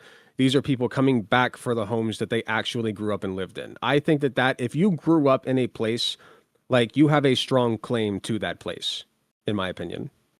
Okay, so It's a very strong claim. So for you, because obviously, I think Palestinian nationalists or Palestinians in general would definitely take issue with you holding that position. But you're saying that if it's you, Okay. if it's you, you keep the claim, but your descendants don't, right? I mean, kind of like my ancestors grew up in Germany. But if I went over to Germany right now and tried to kick somebody out of one of my ancestral houses, and of course people are going to be like, "What are you talking about? That family's lived there for decades now." I understand. Yeah. Okay. So I mean, I agree So, with that. but if I grew up in that house, and then that family came in and kicked me out, then of course I would go back. Like if I go back and say, you guys kicked me out of this house, I want it back. That's a much stronger claim, don't you think? So it's not. I think we were using the term ancestral land up until now, but I'm guessing that's kind of redundant since it's not about being ancestral land. It's just that's where I used to live. I think that's part of it. I think Okay. that if you have ancestral claims to a land, you can work that into your argument. I just don't think it's as strong a point or conviction as I have a personal attachment to this land. I grew up in it. I was born in it. It raised me. Hmm. The land raised me. Okay. Like that's a pretty visceral emotional attachment. For the sake of argument, this whole thing happened in the space of about 30 or 40 years, so it can quite easily assume that some Sure. of these Bedouins trying to get their land back are still alive. Okay, great. So then we have Bedouins coming back to try to take their land back from the Palestinians who took it from them first, right? Hmm. Okay. Well, they didn't even take it. The landlord Well, took it and then rented it out to them, but yeah. yeah, sure, but okay, so then it wasn't even these Palestinians' fault then, right? Well, yeah, but that's the point of them being tenant farmers. Yeah, yeah. Right. So they just literally like due to circumstances happened to be on stolen land and grew up in it and was raised by this land and worked the land and whatever. But they weren't consciously thinking, oh, that we stole this land. Like they weren't participants in that. So, I mean, there's a very difficult case to be made here for both sides. Like, you know, you're a tenant farmer whose landlord stole this land and rented it out to you without really explaining the full context of what he did.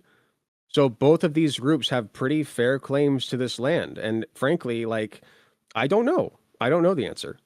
Isn't It would have to literally be a court case.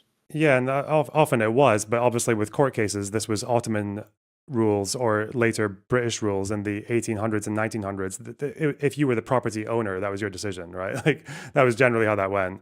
But Sure, back if we're then. talking about, yeah, but if we're saying, yeah, some of it, pretty much all of us, incidentally, probably live on some stolen land. You're an American, obviously.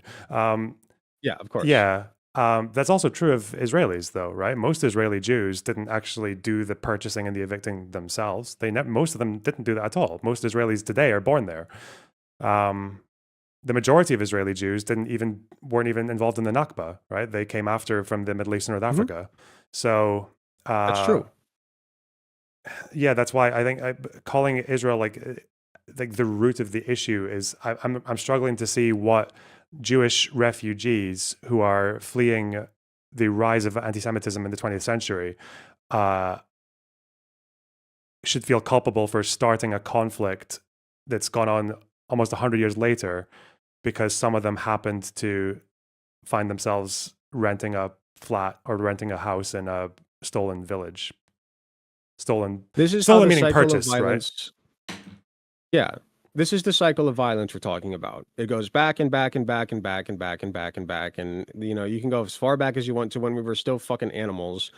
And people have just always been in this cycle of, I'm going to take what's yours. And then somebody else comes in and takes what's theirs. And then somebody else, and maybe some groups will return and take it back. And then some other group will come and take it back. And like, nobody's sitting down and trying to hash this shit out and just figure out, okay, you see it as your home. I see it as my home. Why can't we just say it's our home and just live here and coexist peacefully because we both love this land. We both lived in it and grew up in it and know it very well. I think we can get along.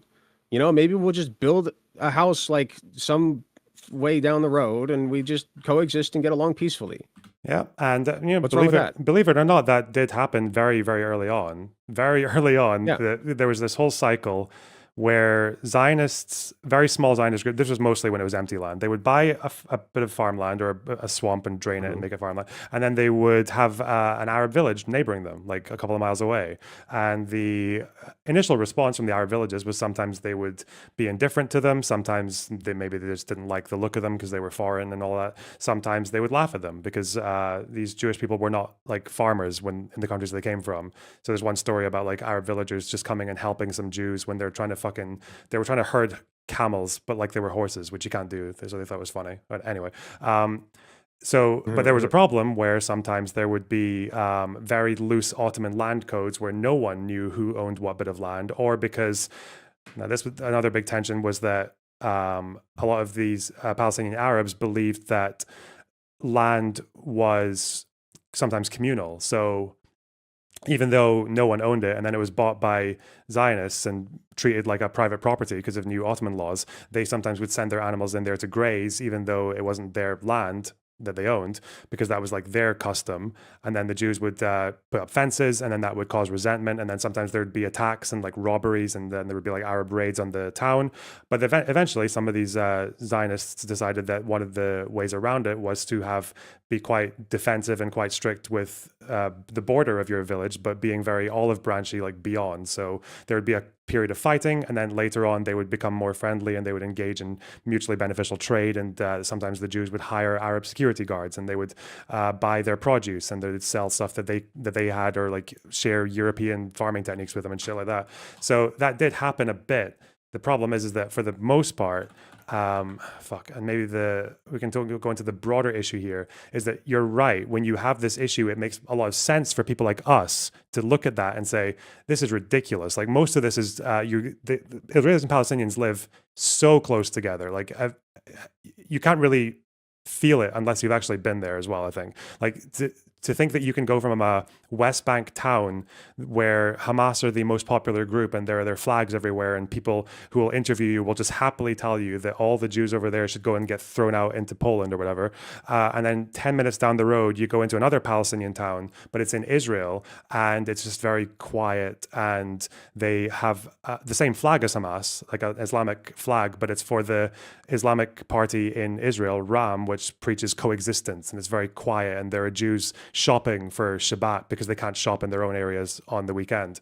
And looking at that conflict and looking at what it's over, to us, seems insane. It seems so stupid.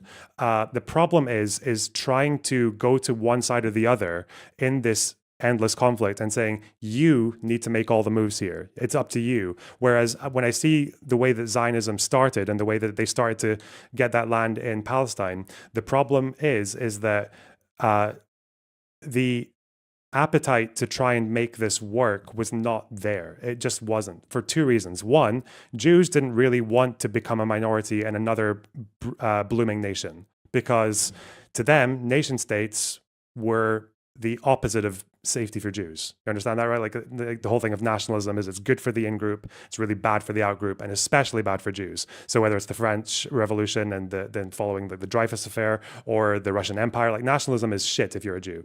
So they don't really want to be a minority in this country of Palestine, because they're not really sure, and they've not really given any good reason to think that Arab nationalism is going to be any different. It doesn't seem like it's going to be that different. Palestinians don't really want to concede anything either and learn to live with these new people, because they're not learning the language. They're just weird Europeans doing their little weird European thing. Occasionally they're evicting people. And also later on in the 1900s, they're expecting some of this land to be carved out for them. And like, why? That's been Arab since the 8th century or 7th century. So why the fuck were we going to hand it over to these guys? So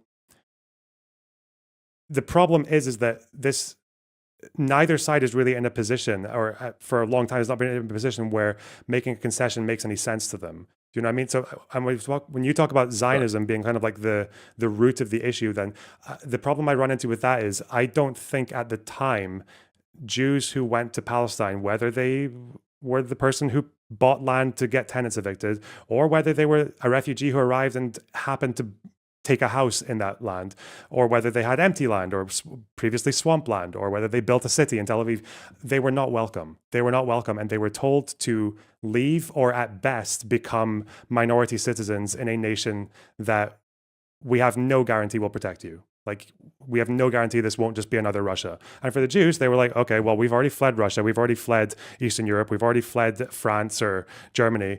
Later on, we've already fled the Middle East. Like, we're not going to, like, this is the end of the road. We're staying here. We're putting our feet down. And if they want to come and stop us, we're gonna fight, because that's it. So that's the problem there is, I don't think when we talk about Zionism being the root, is I don't know what else Zionists really could have done against, or should have done, broadly speaking. Obviously, there were small, like, war crimes and shit should never do. But broadly speaking, in terms of actually forming that country of Israel, I don't think they had any reasonable alternative offered to them. Okay. I do have to wrap this up in a second, but I want to address your points. You said, one, Jews don't want to become a minority in another blooming nation.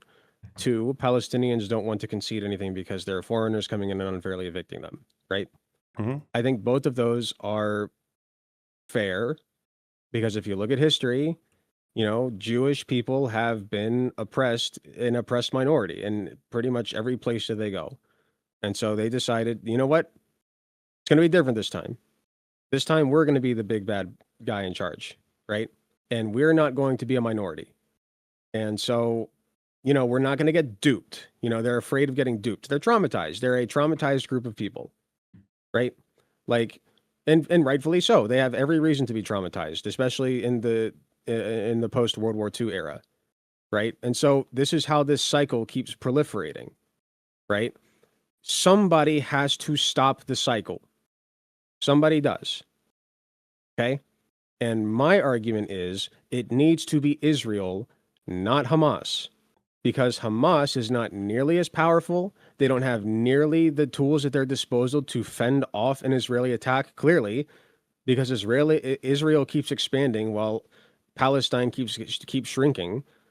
And so Israel, in my opinion, needs to be the first to back off. And then when there's inevitable fallout from Hamas, which there will be, there's going to be some growing pains, they simply defend. They defend and they say, and they don't push back unnecessarily. They just defend. Right. And because they have the capability to do that, they have the Iron freaking Dome. Okay. And I'm not saying that it's going to be like all sunshine and rainbows and lollipops, but like they have a greater capacity to defend themselves than Palestine does. Right. And frankly, guess what? I think Israel does have a right to defend itself. But defense is the key. Right now, everybody's calling the IDF the IOF because they're in Palestine's house. So that's not defense, that's offense. So Israel needs to be the first people to pull out and say, we are the invading force right now, right? And we need to stop doing that and put an end to this cycle, right? Because they're the ones with the power. So the person currently with the most power are the people responsible for ending the cycle. That's the way that I view it. I think that this conversation has been very enlightening because I didn't really consider that, like, Zionists are largely comprised of, if you're not talking about like ideologically driven Protestants in the United States, Zionism is largely driven by trauma from Jewish history, right? Like they're terrified of becoming a minority in yet another place that's going to subjectify them or like brutally torture them, even like in World War II. So I guess that I have a little bit more empathy for Zionists after this conversation as a result of that. At the same time, I don't think that takes away the responsibility of Israel to be the ones to pull out and put an end, like once and for all, say, we're putting an end to this, and if they try to retaliate, we are simply going to defend and not push back. To wrap this all back around to Hasan, I think that that's what he wants too. I think that that's what any reasonable person would want. They just want the violence over there to stop, right? And so I am trying to get to the most realistic and reasonable conclusion that there is to make this violence stop. And I think it has to start with Israel. And I think Hasan thinks the same thing. And so I don't think that what he's doing or saying is directed at anything besides getting the violence over there to stop. I think that's what he wants. And I think that's what you want and what I want too. We should all be on the same page in that regard.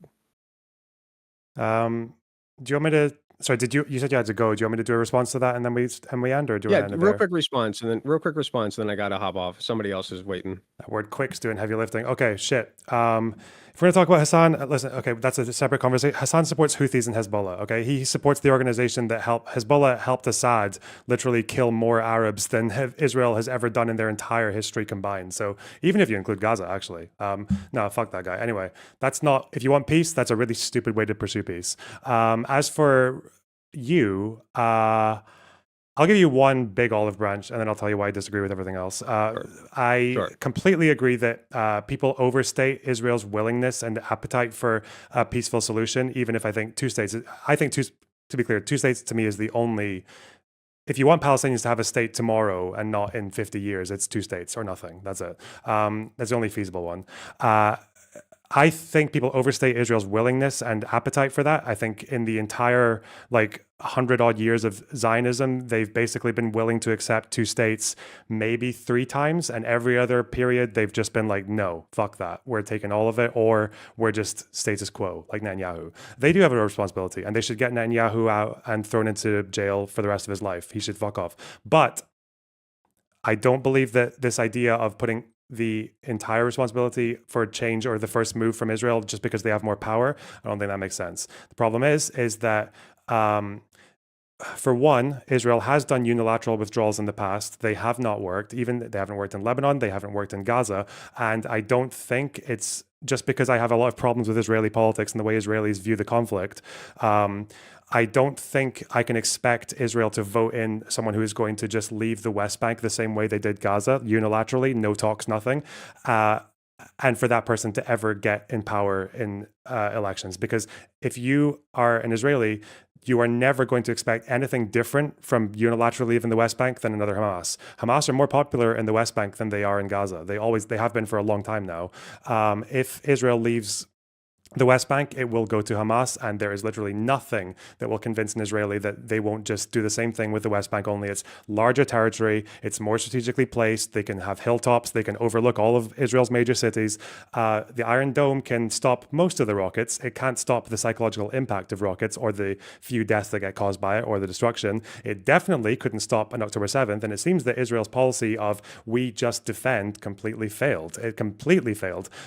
Israel spent quite a long time with Hamas basically doing the thing where our response is going to be mow the lawn. We're going to take out a few key targets. It'll last a few days. Maybe we'll send some troops in, but then we'll leave and we'll say we've deterred them. Good job, guys. They never deterred them. Hamas were always planning on something. For the last 10 years, it seems they've been planning something like October 7th in some form or another. It's always been in the works according to their own internal talks now, it seems. But I don't think you're ever going to get that without another leader on the other side. The fact is that Palestinians, they got fucked. They did. Lots of groups get fucked in history, unfortunately. And the way that Palestinians can move forward is if they have a leader. They've had people like it in the past. People like Barghouti, I think, were really good examples. They need a leader that is going to stop this fantasy of trying to destroy Israel either through international opinion or through conflict or through international law. I don't think that is a reasonable goal. I don't think it's going to help any Palestinian. It only hurts them. They need a leader that is willing to compromise with Israel and to accept Israel's existence and to accept that they can have their country in the West Bank and Gaza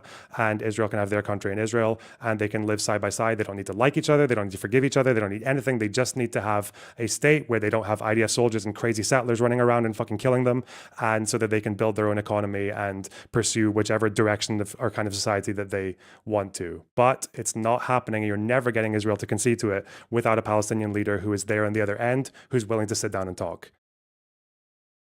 Okay, I'll extend an olive branch to you as well real quick. I think that there are people on the Palestinian side who are going to need to suck it up a little bit. I agree with that. So hopefully one day we can reach that point. I'm just, I'm doing my best to sort through these conflicts as best I can and just understand that no individual thinks that they're the bad guy in these scenarios. And if that's the case, then these groups of people don't think they're the bad guy and so on and so forth. And if none of us are the bad guy, we should all be on the same page. So that's all I'm trying to do is reach that point. And I think that's what we're all trying to do. So that's why I'm not coming at you or nothing, call you a filthy Zionist, whatever. Because I don't think you're a bad person. Like I said, I think most of what you do is very good. I saw that Twitter post you did about who is it, Piers Morgan on Surrounded. Yeah, one day he'll get there. The they them thing. Yeah. The singular they, and then he proceeds to use the singular they, which is very funny. Like I said, we agree on most things, so I'm not out to get you or nothing, but I really appreciate the conversation, and you taught me a lot of stuff. I got a lot of studying to do about Israel and Palestine. I am not nearly as knowledgeable about it as I should be, so I really appreciate you being patient and taking the time to tell me about all this stuff. It means a lot. Yeah, and also I don't doubt there will be plenty of people in your chat who are going to tell me that I'm wrong about this or that. They're more than welcome to come and tell me why on their own. Or if you have anything you want to bring up later on, you can come and say hi whenever you like, okay? Absolutely. And I want to do a quick show for Platinum Politics. Is that okay? Sure. I appreciate it. Platinum Politics is where the current discussion's taking place. We have a Discord server. I will link it in my chat right now, in all 3 chats. So if you want to come join, you know, you can talk to me about anything, anytime. We can set up a discussion, or I sometimes do 15-minute like flash debates. I'm doing a lot of talks with people. So if you have any kind of disagreements with anything that's been talked about today, you want to come yell at me, you can do that. Platinum Politics is the place to do it. So come join. It's a fun place. Anyway, thanks again, Lonerbox. I really appreciate you having me on. It means a lot. Yeah, nice talking. Take care, man. Yeah, you as well. Take care. Bye-bye. That was fine. What are you guys worrying about? You guys are fucking...